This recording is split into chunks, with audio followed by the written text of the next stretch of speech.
Bonjour à toutes et à tous, je me présente, je suis Florence Ngo, réflexologue et praticienne en thérapie quantique.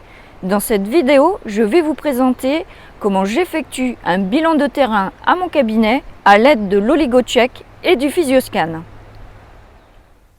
Alors, me voilà sur mon ordinateur, je vais vous montrer ici comment se passe un bilan de terrain effectué à l'aide de l'oligocheck et du physioscan.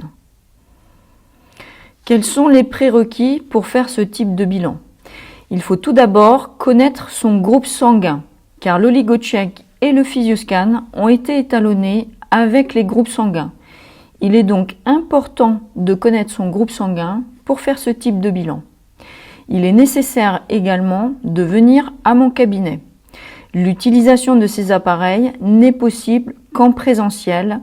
L'utilisation à distance n'est pas possible.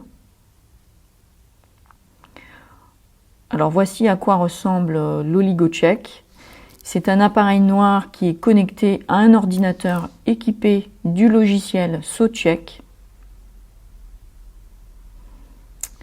Et lorsqu'on effectue la mesure, on pose cet appareil noir sur 4 points de la peau de la main.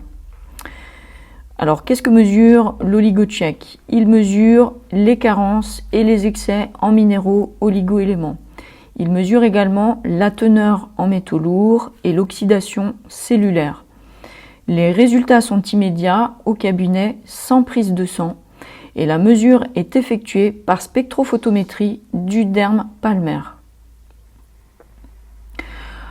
Alors si je compare l'oligocheck à d'autres analyses qui sont disponibles sur le marché, je trouve le bilan sanguin, qui se propose de faire une analyse du moment des nutriments disponibles pour la journée. Nous trouvons également le bilan urinaire, qui mesure ce qui est excrété de notre corps. Ce n'est donc pas représentatif des nutriments que nous conservons. Nous trouvons également l'analyse des cheveux. Alors pour faire une analyse de cheveux, souvent on va vous demander de fournir un échantillon de 3 cm de vos cheveux. Et ce qui se passe, c'est qu'en fait, on mesure la moyenne de ce qui s'est passé dans les 3 derniers mois.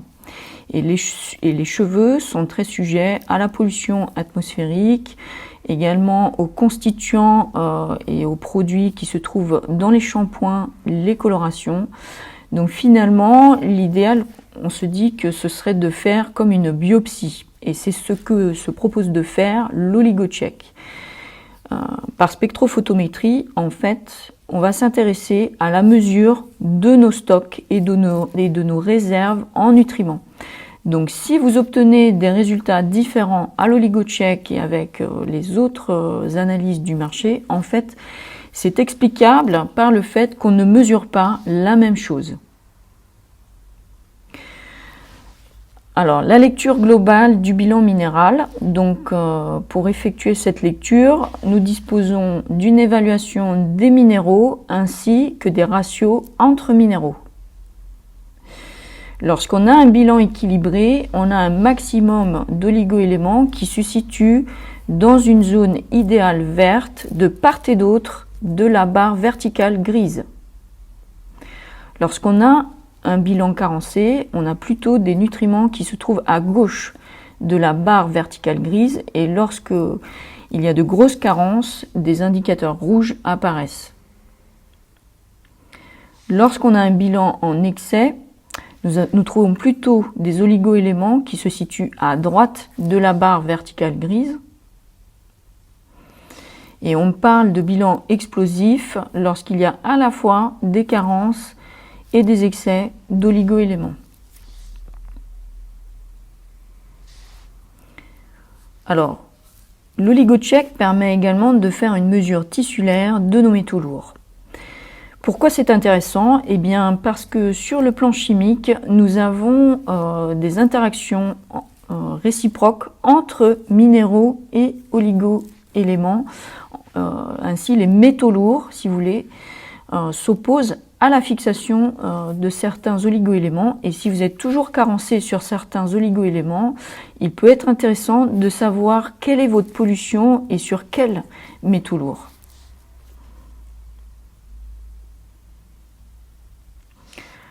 Alors voici ce qu'évalue l'oligocheck en termes de métaux lourds. Et nous trouvons ici également une zone verte qui est considérée comme idéale, avec une zone orange qui est considérée plutôt comme une zone intermédiaire et une zone en rouge avec des excès importants de métaux lourds. L'oligocheck permet également d'évaluer nos capacités d'élimination. Donc, il fait des calculs à partir des mesures directes qu'il a effectuées et essaye d'évaluer notre indice de sulfoconjugaison.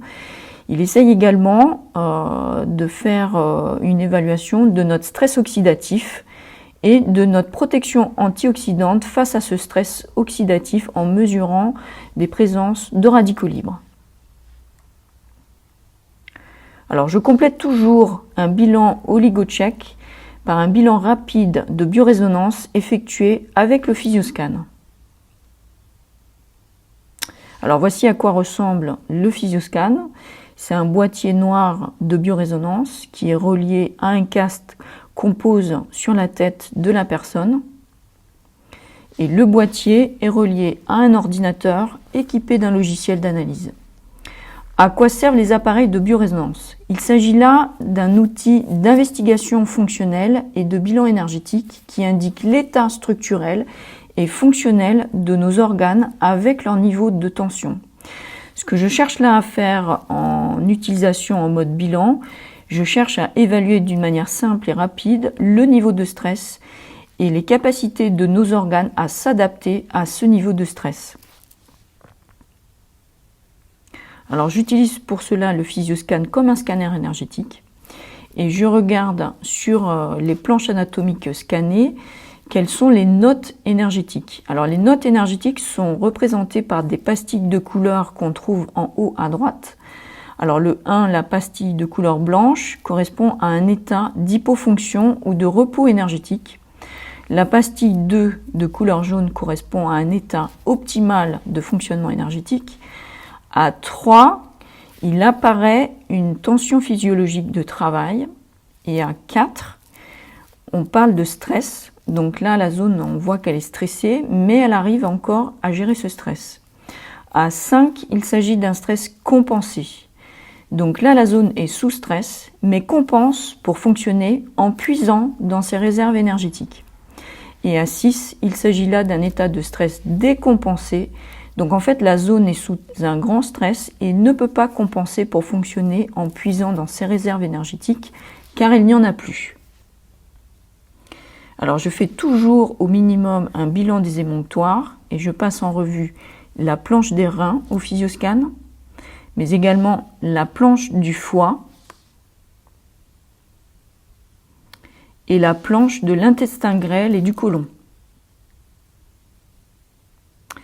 Je regarde également au Physioscan la liste des aliments qu'il nous propose. Alors cette liste considère les aliments d'un point de vue énergétique en dehors de tout problème d'allergie ou d'intolérance alimentaire.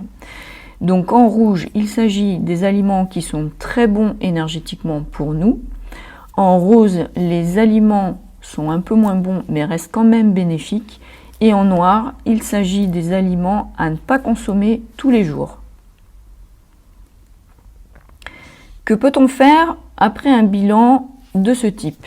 On peut commencer par réviser son alimentation en ciblant des aliments riches en nutriments sur lesquels nous sommes carencés et en ciblant des aliments qui nous conviennent bien sur le plan énergétique. Et ce qu'on peut aussi prévoir, c'est de faire des séances de rééquilibrage énergétique. Alors soit par des séances de biorésonance avec le Physioscan, car le Physioscan n'est pas qu'un outil de bilan énergétique, c'est aussi un appareil qui permet de faire des corrections énergétiques. Donc tout ce qui a été repéré lors d'un bilan peut être corrigé. Et je peux également vous conseiller sur des outils de biorésonance grand public suite à ce bilan. Je vais terminer ma présentation par un rappel important. Les pratiques présentées ici ne sont pas reconnues par la médecine conventionnelle, mais restent des techniques complémentaires. Il est de la responsabilité de chacun d'aller consulter un médecin qualifié pour assurer un suivi médical, car ces pratiques ne sauraient s'y substituer. Les bilans par l'oligocheck et le physioscan permettent d'avoir une vision sur l'état de stress de notre organisme et des organes les plus impactés. Les séances de biorésonance et de réflexologie sont des techniques énergétiques visant à faire baisser ce niveau de stress dans le but de retrouver une meilleure santé ou de la maintenir. Merci d'avoir regardé cette vidéo. N'hésitez pas à liker, à partager et merci de vous abonner à ma chaîne YouTube. Au plaisir de vous revoir à mon cabinet ou dans une prochaine vidéo.